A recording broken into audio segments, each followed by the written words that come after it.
faculty, and distinguished guests. You know, the only thing better than completing high school is the chance to convey the entire experience to a captive audience through a lengthy speech comprised of highly personal anecdotes. A chance which I now plan to take full advantage of.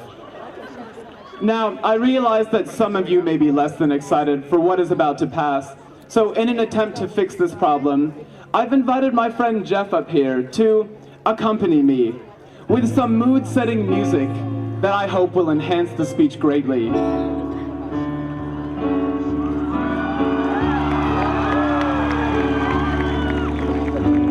Relaxing, isn't it? Now, this speech is designed to cater to exactly what you want to hear. And if you just relax and let this experience move you, you'll find that as soon as you're not interested in what I'm saying, your subconscious will automatically fade my voice gently out of your senses. Time will fly by for you, and you may even slip in and out of consciousness as you are left to relax with the soothing sounds of the keyboard. So now, if everyone's ready, I would like to begin our mystical journey through the high school experience.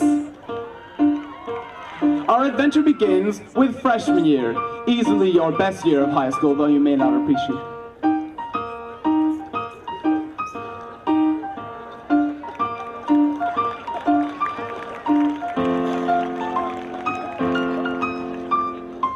Finding a date to homecoming is easy, but if you sweat as much as I do, let me tell you that it can be better.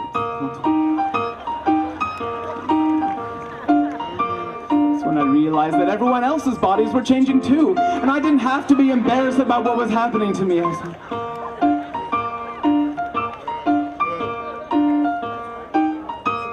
That time it was already 4 in the morning, and it would have taken me another 3 hours to get all the maple syrup off of the walls, so I just...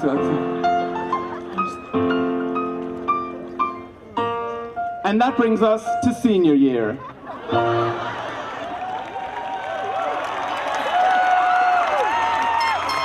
Now, don't worry, your senior year of high school will be much simpler than the previous 3 because you'll pretty much be checked out most of the time.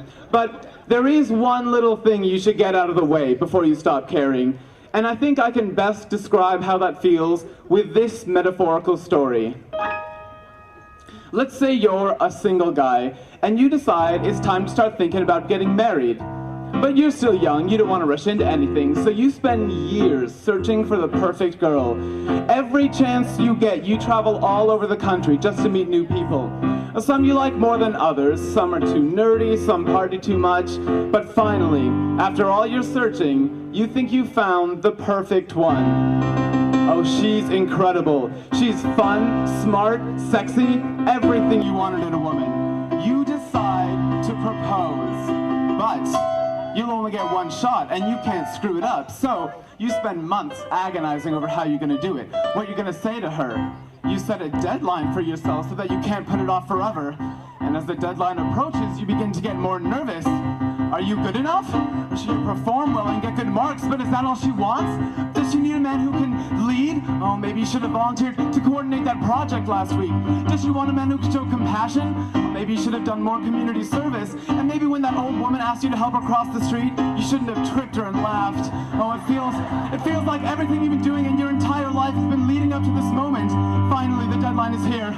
Oh, you're so nervous. You're sweating all over her. It's like there's ivy around your neck. She's way out of your league. Is the ring big enough? Is it too late to go back? How many mistakes have you made so far? Can a public institution funded by a state government that's billions of dollars in debt really provide same level of education as overpriced private school?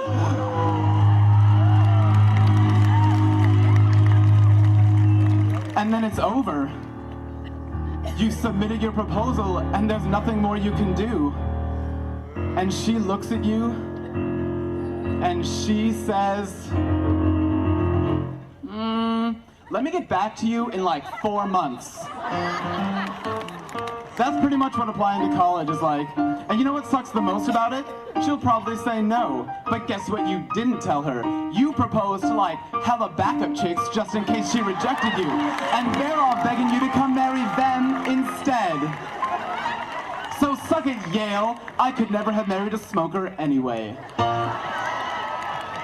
All right, now that we've completed high school, it's time to start thinking about the future. You know, a lot of people tell me that in 20 years, I'm gonna go to a high school reunion and I'm gonna laugh at how stupid I was as a teenager.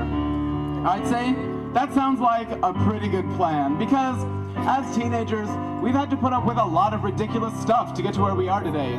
And as adults, we're gonna have to put up with a lot more ridiculous stuff to get to where we will be in 20 years. And that's been true for every generation. And I think the most important thing we can learn from that is things just don't always make sense. Like, for example, if a couple random guys give this really weird speech at your high school graduation that you didn't get at all, maybe it was just a dumb speech that wasn't meant to be taken seriously. Or maybe they were trying to say that life is ridiculous and that being able to make a fool of yourself in front of a lot of people and then laugh about it is a great skill that's vital for success in all fields of life. But they were probably just being dumb. Anyway, it's not important because I doubt that's happened to anyone here. Although, if it did happen to you, make sure you never forget the guys who gave that speech, cause I'll bet they were awesome and attractive, though you may never have noticed it for the entire duration of high school.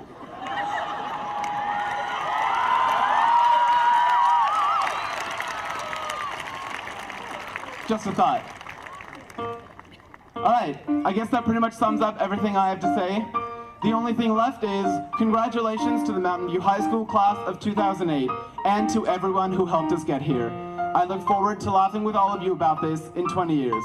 Thank you.